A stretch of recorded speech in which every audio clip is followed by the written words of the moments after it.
Dear student, this is अंकुजात from the Biozone institute. बेटा देखिए, आपके सामने डेली बेस्ड क्वेश्चंस पर मैं एक और क्वेश्चन लेकर आया हूं।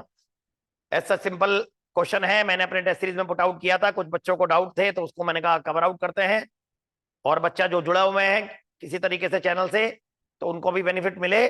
और क्वेश्चन आपके सामने है बायोमोलिक्यूल चैप्टर से जुड़ा हुआ, ठीक है। और ये आप मॉलिक्यूलर बायोलॉजी में भी आप पढ़ते हो, डीएनए के स्ट्रक्चर या आरएनए से जोड़कर ये चीजें हैं। देखिए आपके सामने क्वेश्चन है, ए और बी करके दे रखा है, और आपको ए ग्वानिन प्लस एक्स ग्वानोसिन दिया, और ग्वानोसिन प्लस वाई ग्वानालाइट या जीएमपी करके हमने डाल रखा है, ये ग्वानाइलिक एसिड जो भी आप कह सकते हो। आप सबको मालूम है कि एक शुगर होती है, ठीक है, और एक नाइट्रोजन बेस होता है, ठीक। अगर शुगर को बेस से जोड़ोगे तो वो कन्वर्ट होकर बन जाएगा आपका न्यूक्लियोसाइड, और न्यूक्लियोसाइड में अगर फॉस्फेट जोड़ोगे तो बनेगा न्यूक्लियोटाइड। तो अब प्रश्न है कि ग्वानिन में क्या जोड़े जो ग्वानोसिन बन जाए। मैंने कहा शुगर जोड़े। तो सर शुगर सही हो सकता है? भाई शुगर तो पेंटोज भी है, शुगर तो हेक्सोज भी है, शुगर ट्रायोज भी है, 3 कार्बन से जुड़ी होती है मोनोसेक्राइड, 3 to 7 कार्बन होते हैं, हेप्टोज भी है, सीडोएप्टिलोज जिसे कहते हैं।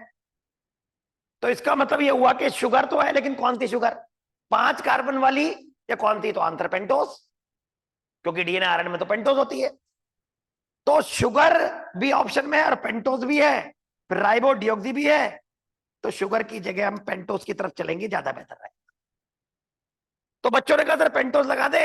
मैंने कहा लगा दीजिए, लेकिन देखिए तो कि पेंटोज दे तो, क्योंकि पेंटोज में भी अपने अपने टाइप्स हैं, और डीएनए में होता है डिऑक्सी राइबोस, और आरएनए में होता है राइबोस, दोनों पेंटोज है। और आपको राइबोस और डिऑक्सी राइबोस का डिफरेंस पता है कि राइबोस शुगर के सेकंड कार्बन पर अगर OH की जगह H रह जाए, O निकाल दिया जाए, तो दैट बिकम डिऑक्सी राइबोस। तो बच्चों ने कहा सर पेंटोज लगा दो, ये तो कुछ भी हो सकता है, ग्वानोसिन तो डीएनए में भी आरएनए में। मैंने कहा नहीं, ये ग्वानोसिन है।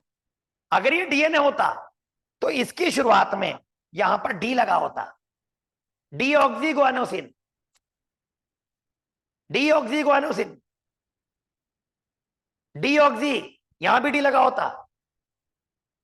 जैसे आपने मॉलिक्यूलर बायोलॉजी पढ़ा डीएनटीपीज, डीऑक्सी राइट है ना, डीऑक्सी, जब डीएनटीपीज डीएनए रेप्लिकेशन कराते हैं, dNTPs deoxy ribo nucleoside triphosphate, nucleoside triphosphate, nucleotide diphosphate, तो डी आगे आता है। अब यहां डी नहीं है, या डी नहीं है, क्योंकि अगर ये डीएनए होता तो पक्का डी लगता। तो ये डीएनए नहीं है, ग्वानोसिन दोनों में होता, लेकिन एक में डीऑक्सी ग्वानोसिन लिखना पड़ता है। तो इसलिए पेंटोज को नहीं कहना सही नहीं है, डीऑक्सी कहना भी सही नहीं है। बेस्ट ऑप्शन ये होगा राइबोस, क्योंकि ये रिप्रेजेंट कर रहा है आरएनए, क्योंकि डीएनए होता तो डीऑक्सी आता, और तो इसका मतलब ये है राइबोस। और फिर ग्वानोसिन में वाई जोड़ोगे तो बनाएगा जीएमपी, तो क्या जोड़ा? फॉस्फेट या ग्वानाइलिक एसिड, तो फॉस्फेट जोड़ा, तो y is equal to phosphate. तो सिंपल पॉइंट है, तो आंसर निकल के आ गया C, x is equal to ribose and y is equal to phosphate. ठीक है, चलिए नेक्स्ट वीडियो अगले सेशन में लेकर आएंगे, ठीक है, अगली क्लास में या अगले टाइम पर।